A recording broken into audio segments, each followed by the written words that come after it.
കൊല്ലം നിലമേലിൽ അത്യന്തം നാടകീയ രംഗങ്ങൾ.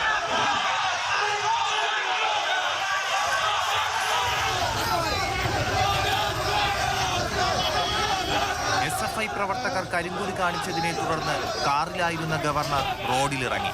തുടർന്ന് പോലീസിന് ശകാരം. മുഖ്യമന്ത്രി പോയാൽ ഇങ്ങനെയാണോ സുരക്ഷ ഒരുക്കുന്നതെന്ന് ചോദ്യം.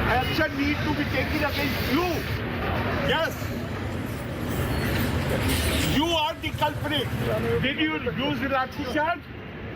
No, because they are your boss. They can treat me in any manner they like. I will not go from there. മുഖ്യമന്ത്രിക്കെതിരെ പ്രതിഷേധിക്കുന്നവരുടെ തല തല്ലി പൊട്ടിക്കുന്നു. തനിക്കെതിരെ പ്രതിഷേധിക്കുന്നവർക്കെതിരെ നടപടിയില്ല എന്നും ഗവർണർ കുറ്റപ്പെടുത്തി. 10:45 തുടങ്ങിയ പ്രതിഷേധം നീണ്ടത് 2 മണിക്കൂറോളം. അതിനിടെ സ്റ്റാഫിനോട് ആഭ്യന്തരമന്ത്രിയെയും പ്രധാനമന്ത്രിയെയും വിളിക്കാൻ നിർദ്ദേശം.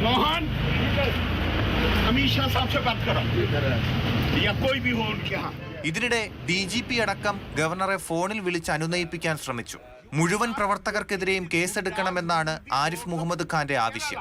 എന്നാൽ പോലീസ് കണ്ടാലറിയാവുന്ന 12 പേർക്കെതിരെയും കണ്ടാലറിയാത്ത 5 പേർക്കെതിരെയുമാണ് FIR ഇട്ടിരിക്കുന്നത്. CCTV ദൃശ്യങ്ങൾ പരിശോധിച്ച് കൂടുതൽ കേസെടുക്കാമെന്നാണ് പോലീസിന്റെ നിലപാട്.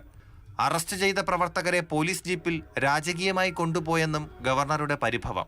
എന്തുകൊണ്ട് പോലീസിന്റെ ബസ്സിൽ കൊണ്ടുപോയില്ലെന്നാണ് ചോദ്യം. മാതൃഭൂമി ന്യൂസ്, കൊല്ലം.